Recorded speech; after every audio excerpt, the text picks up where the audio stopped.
ready to start the next section.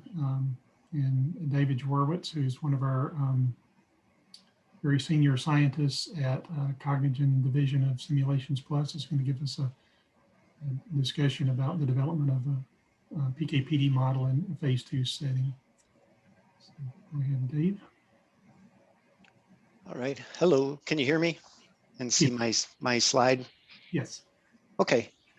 Well, welcome everyone, and thank you for listening in on this poster presentation, which will be a fairly quick but hopefully informative overview of a population-based analysis that was performed to develop a semi-mechanistic Pkpd model in order to describe the effects of a drug known as Odanacatib on bone mineral density.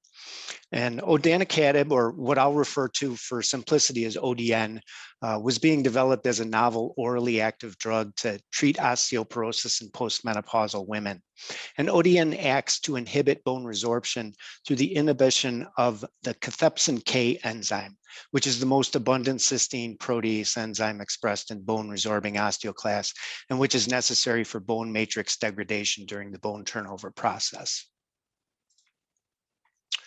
So the overall objective of developing this semi-mechanistic population Pkpd model was to characterize the time course of a bone resorption biomarker known as UNTX, which stands for urinary end-terminal telopeptides of type 1 collagen, simply a breakdown product of bone resorption, and to also simultaneously characterize the time course of the corresponding lumbar spine BMD response. And this was done using pooled data collected in postmenopausal women with low bone density or osteoporosis who are receiving long-term ODN treatment or placebo. Now, the challenging thing about this modeling analysis was that there were several unique features and patterns that were observed in the exposure response relationships for both the UNTX biomarker as well as for the BMD response. So the intent of model development was to explore and identify and incorporate relevant mechanistic model components based on the known activity of ODN, as well as the known aspects of bone turnover biology itself. And in addition, it was necessary in some instances for the inclusion of empirical elements to capture the less well understood aspects of the observed and unique responses.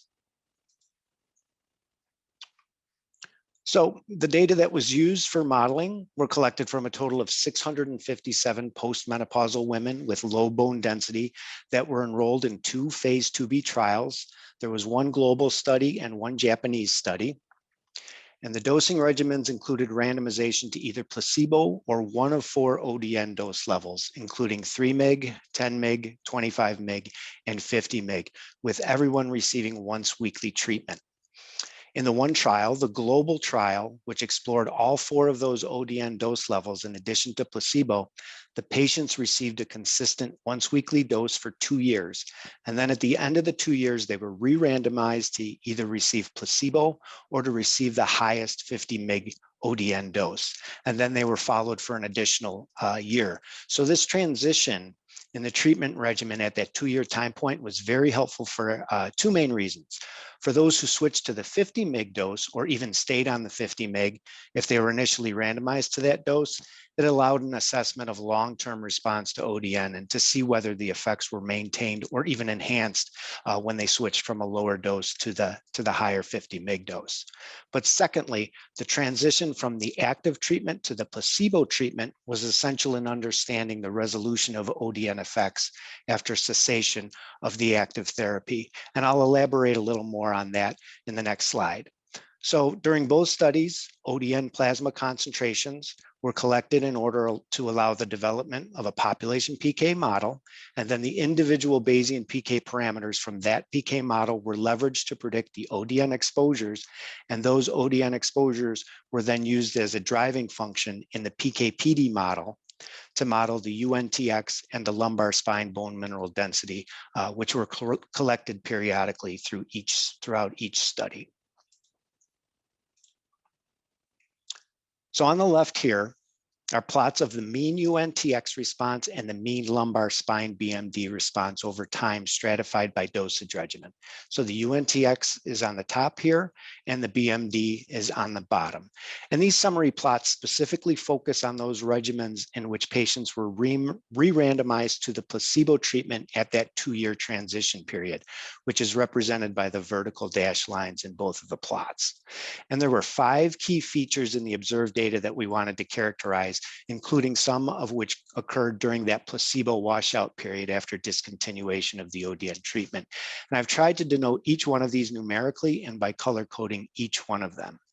So first and foremost was a non-monotonic dose-response relationship that we termed the 3 mg phenomenon.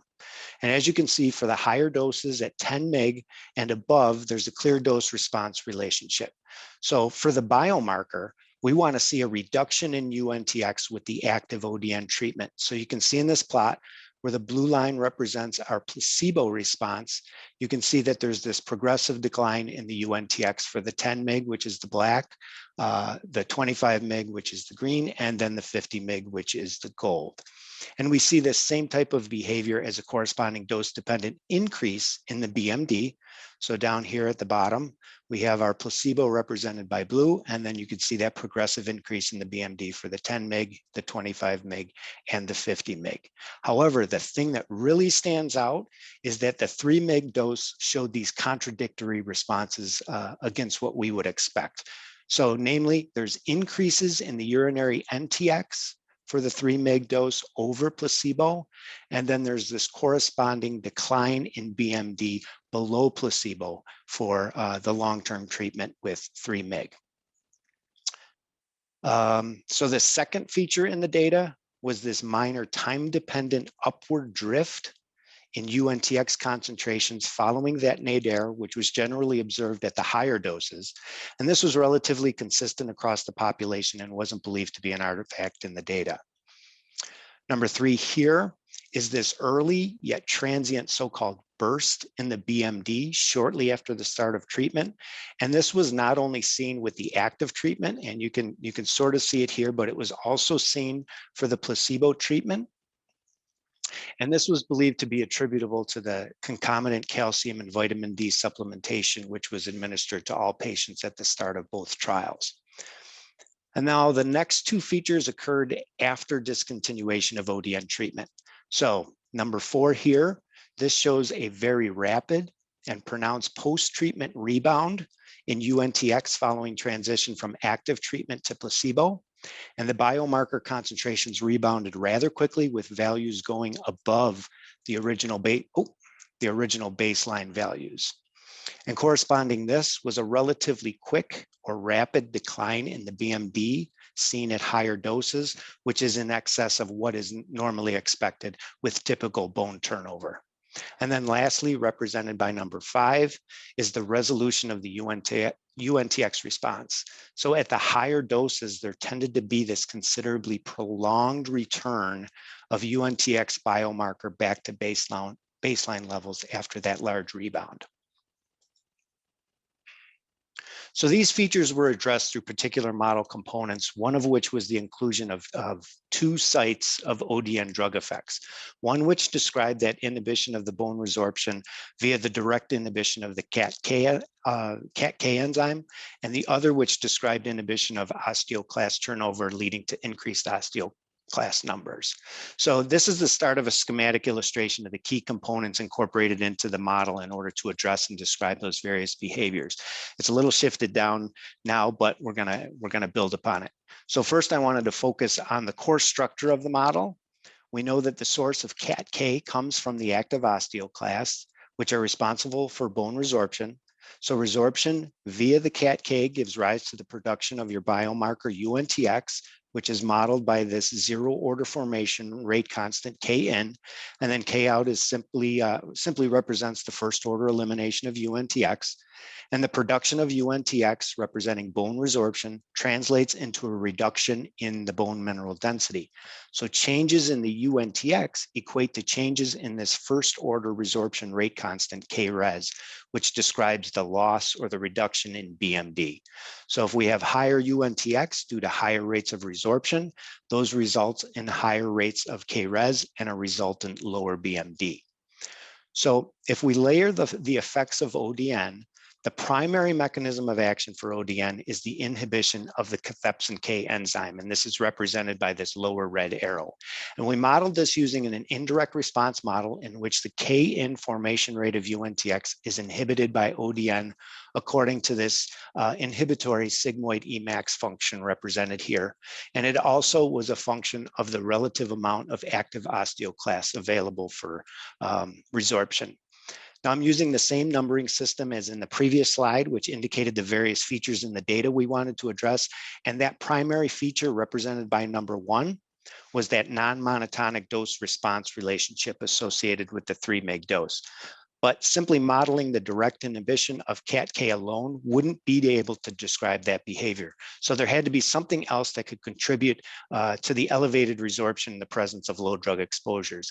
And that's where the second site of action comes into play. So there's a separate inhibitory sigmoid Emax model, which was used to describe ODN effects on the turnover of the active osteoclasts. So ODN concentrations could also inhibit this KC age term to inhibit the apoptosis or the loss of active osteoclasts, actually leading to an increase in active osteoclasts, which are available for resorption. And then the interrelationship between these two drug effects is what was able to capture that 3 mg phenomenon. Namely, it's the difference in the two potencies of the two drug effects that allows this. The estimated potency for this effect on KC age was slightly greater than the potency for the inhibition on the CAT-K activity.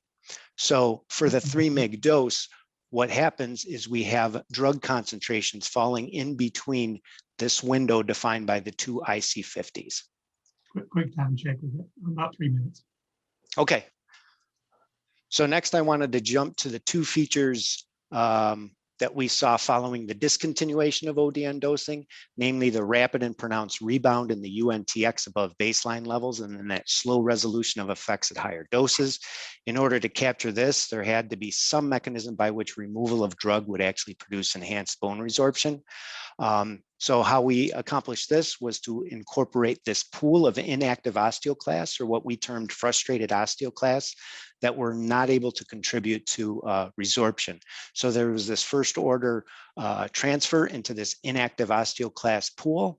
And then with the removal of drug, these served as a source of more active osteoclasts that can contribute to the resorption and that rebound effect. But due to that prolonged resolution of effect, what we needed to do was throttle this return process, and what we used was a saturable return. And then that initial burst in BMD was defined by this time-dependent Emax function, which was applied to K-form. Since I'm running out of time, I actually just want to jump to two quick things. A visual illustration of the two exposure response relationships that I just described for the 3 mg effect. So you can see that they're shifted relative to one another. The one on the left here, this dashed one, represents the inhibition of that osteoclast cycling. The one on the right represents the inhibition of the bone resorption.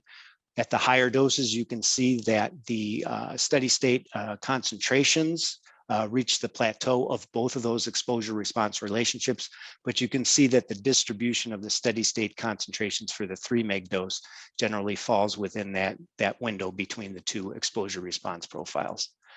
And then lastly, I know I'm running out of time, but this is an illustration of the model predicted UNTX and lumbar spine BMD for all of those dose regimens that were explored. So you can see for the red line, this represents that non-monotonic response where the 3 mg contributes to higher levels of UNTX and then eventually translate into lower BMD response relative to the placebo effect. So I think I can stop there. Great. Thank you very much, Dave. Appreciate the presentation.